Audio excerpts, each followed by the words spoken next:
अस्सलाम वालेकुम दोस्तों, वेलकम टू माय चैनल। दोस्तों मैं फिर आ गई हूँ एक और रिएक्शन वीडियो के साथ। दोस्तों आज की वीडियो में हम जानेंगे कि शद्दाद कौन था और उसने दुनिया में क्यों अपनी ही एक जन्नत बना दी थी और अल्लाह पाक ने उसकी जन्नत के साथ क्या किया और उसका हशर क्या हुआ, उसकी मौत कैसे हुई। आज की वीडियो में हम जानेंगे मुकम्मल वाक़ियात शद्दाद के बारे में।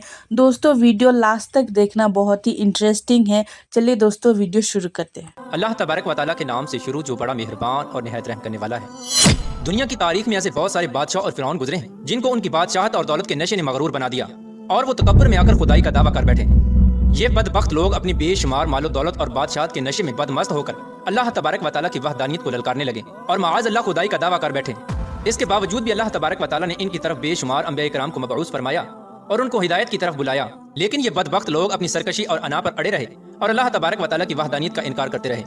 फिर जब ये लोग काबिल हिदायत ना रहे तो अल्लाह तबारक व तआला ने इन बदबख्त लोगों को इबरत का निशान बनाया और इन लोगों को तबाह बर्बाद करके रख दिया और इन लोगों के नामो निशान को सफाई हस्ती से मिटा दिया। अल्लाह तबारक व तआला ने इन झूठे खुदाई के दावेदारों को ऐसी इबरतनाक मौत दी कि आज भी लोग इनसे इबरत हासिल करते हैं। प्यारे दोस्तों, खुदाई का दावा करने वाले बदबख्तों में से एक बदबख्त शद्दाद भी था जिसने अल्लाह तबारक व तआला की वहदानियत को ललकारा और सरकश और नाफरमान हो गया। प्यारे दोस्तों, शद्दाद कौन था और किस तरह इसने अल्लाह तबारक व तआला की नाफरमानी की और खुदाई का दावा किया और किस तरह इसने दुनिया में अपनी जन्नत तैयार की और इसकी बनाई जाने वाली जन्नत कितने सालों में तैयार हुई और फिर अल्लाह तबारक व तआला ने इस बदबख्त को किस तरह दुनिया के लिए इबरत का निशान बनाया और इस बदबख्त का अंजाम क्या हुआ और फिर किस तरह मालकुल मौत अलैहिस्सलाम ने दर्दनाक तरीके से इसकी रूह कब्ज की। प्यारे दोस्तों, इन तमाम तर सवालात के जवाबात कुरान और हदीस की रोशनी में आज की इस वीडियो में हम आपको बताएंगे, लिहाजा आपसे गुजारिश है कि हमारी इस वीडियो को एंड तक जरूर देखिएगा। प्यारे दोस्तों, शद्दाद उस कौम की नस्ल में से था जो दुनिया के सबसे ताकतवर तरीन कौम थी जिसको कौम आद कहा जाता है। इस कौम के बारे में अल्लाह तबारक व तआला कुरान पाक में इरशाद फरमाता है कि इनके जैसी कौम न अल्लाह तबारक व तआला ने इनसे पहले पैदा की और न ही इनके बाद किसी कौम को पैदा किया। कौम आद अहकाफ के अंदर आबाद थी। अहकाफ ऐसी जगह थी जहाँ रेत के बहुत ही बुलंदो बाला टीले थे और अहकाफ का यह इलाका यमन और ओमान के दरमियान बिखरा हुआ था। इस इलाके के अंदर कौम आद 8,500 साल पहले आबाद थी। इस कौम पर अल्लाह तबारक व तआला का यह खास करम था कि अल्लाह तबारक व तआला ने इस कौम को दुनिया की सबसे ताकतवर कौम बनाया था। इसके साथ साथ अल्लाह तबारक व तआला ने इस कौम को सरसब्ज़ो शादाब बागात और वाफर मिकदार में खेत अता फरमाए थे। इस कौम के पास बेशुमार जानवर थे और पीने के लिए मीठा पानी था। इसके अलावा भी अल्लाह तबारक व तआला ने इस कौम को बेशुमार नेमतों से नवाजा था। चुनाचे इस कदर मालो दौलत और नेमतों की फरावानी की वजह से ये कौम भटक गई और अल्लाह तबारक व तआला की नाफरमान कौम हो गई और ये बागी हो गए। इनकी हिदायत के लिए अल्लाह तबारक व तआला ने हज़रत हूद अलैहिस्सलाम को इनकी तरफ मबऊस फरमाया। हज़रत हूद अलैहिस्सलाम इस कौम को अल्लाह तबारक व तआला के हुक्म से तबलीग करने लगे और अल्लाह तबारक व तआला की वहदानियत की तरफ बुलाने लगे, लेकिन ये कौम अपने कुफ्र और शिरक से बाज न आई और हज़रत हूद अलैहिस्सलाम का मजाक उड़ाने लगी। शद्दाद जो कि इसी कौम की नस्ल में से था, वो इस कौम का बादशाह था और ये दो भाई थे। रिवायात में आता है कि एक का नाम शद्दाद था और एक का नाम शदीद था। शदीद पहले बादशाह बना और वो फौत हो गया। उसके फौत हो जाने के बाद शद्दाद ने हुकूमत संभाली और इस तरह ये दुनिया की सबसे ताकतवर कौम कौम आद का बादशाह बन गया। प्यारे दोस्तों, शद्दाद एक वसी और अरीज सल्तनत का बादशाह था। शद्दाद की यह बादशाहत यमन से लेकर इराक तक और बाद रिवायात के मुताबिक ईरान तक फैली हुई थी। शद्दाद ने अपनी ताकत के जोर पर बड़े बड़े बादशाहों को अपने जेर कर लिया था। चुनाचे इस बदबख्त को हजरत हूद अलैहिस्सलाम ने समझाने की बहुत कोशिश की, लेकिन इसका दिल भी बंद था। चुनाचे जब हजरत हूद अलैहिस्सलाम ने शद्दाद को अल्लाह तबारक व तआला की वहदानियत की तरफ बुलाया और एक खुदा की इबादत करने का हुक्म दिया, तो उस वक्त शद्दाद और हजरत हूद अलैहिस्सलाम के दरमियान एक जबरदस्त मुकालमा हुआ, जिसके नतीजे में शद्दाद ने हजरत हूद अलैहिस्सलाम से पूछा कि अगर मैं अल्लाह तबारक व तआला पर ईमान ले आऊं तो मुझे क्या हासिल होगा। तो उस वक्त हजरत हूद अलैहिस्सलाम ने शद्दाद से फरमाया कि तुम पर जन्नत हलाल हो जाएगी।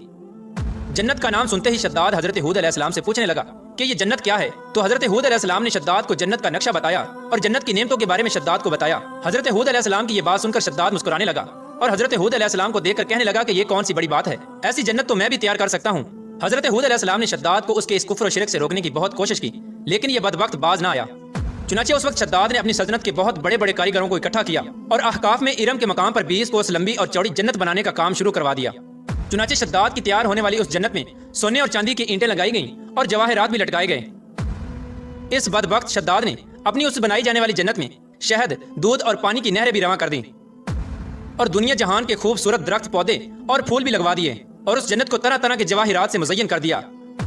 कौम आद चूंकि पहले ही बुलंदो बाला पहाड़ों को तराश कर महल्लात बनाने के अंदर माहिर थी और शद्दाद की सल्तनत में तो यह फन अरूज पर था। चुनाचे रेत के उन बुलंदो बाला टीलों पर बहुत बड़े बड़े सतून खड़े कर दिए गए और उन बुलंद सतूनों पर बड़ी बड़ी सोने और चांदी की इमारतें बना दी गईं। शद्दाद ने यह फैसला किया था कि जब तक उसकी बनाई जाने वाली जन्नत तैयार न होगी उस वक्त तक वो अपनी जन्नत के अंदर कदम नहीं रखेगा। चुनाचे शद्दाद के हुक्म के मुताबिक जन्नत तैयार होने लगी।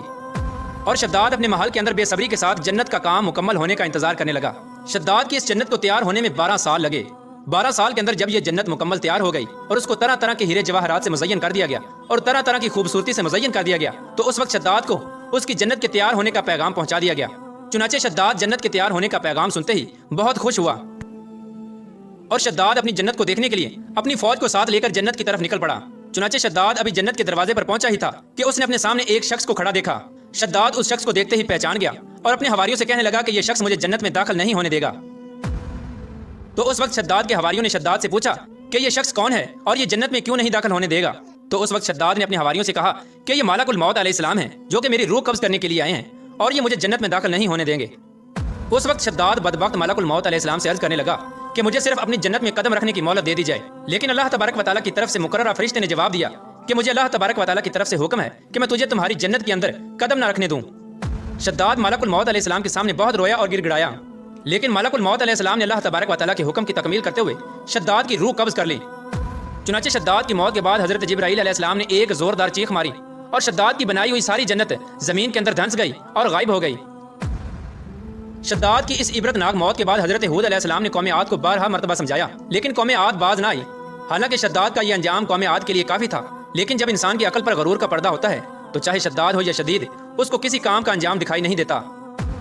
حضرت ہود علیہ السلام نے قوم عاد کو شداد کا انجام بتا بتا کر ڈرانے کی کوشش کی، لیکن قوم عاد باز نہ آئی اور اسی طرح اللہ تبارک و تعالیٰ کی نافرمانیاں کرتی رہی، یہاں تک کہ حضرت ہود علیہ السلام مایوس ہو گئے۔ اس وقت جب قوم عاد قابل ہدایت نہ رہی تو اللہ تبارک و تعالیٰ نے حضرت ہود علیہ السلام کو حکم دیا کہ وہ اپنے ساتھیوں کو لے کر اس علاقے سے چلے جائیں۔ اللہ تبارک و تعالیٰ کا یہ حکم پاتے ہی حضرت ہود علیہ السلام نے اس وقت آخری مرتبہ اپنی قوم کو سمجھانے کی کوشش کی، لیکن وہ لوگ پھر بھی باز نہ آئے، تو حضرت ہود علیہ السلام اپنے ساتھیوں کو لے کر اس علاقے سے روانہ ہو گئے۔ چنانچہ ان کے جانے کے بعد اللہ تبارک و تعالیٰ نے قوم عاد پر خوفناک آندیاں مسلط کر دیں۔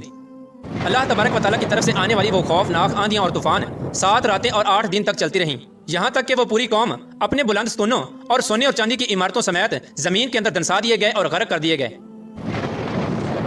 اور اللہ تبارک و تعالیٰ نے اس قوم پر اس قدر دردناک عذاب نازل فرمایا کہ اس قوم کا نام و نشان تک نہ رہا۔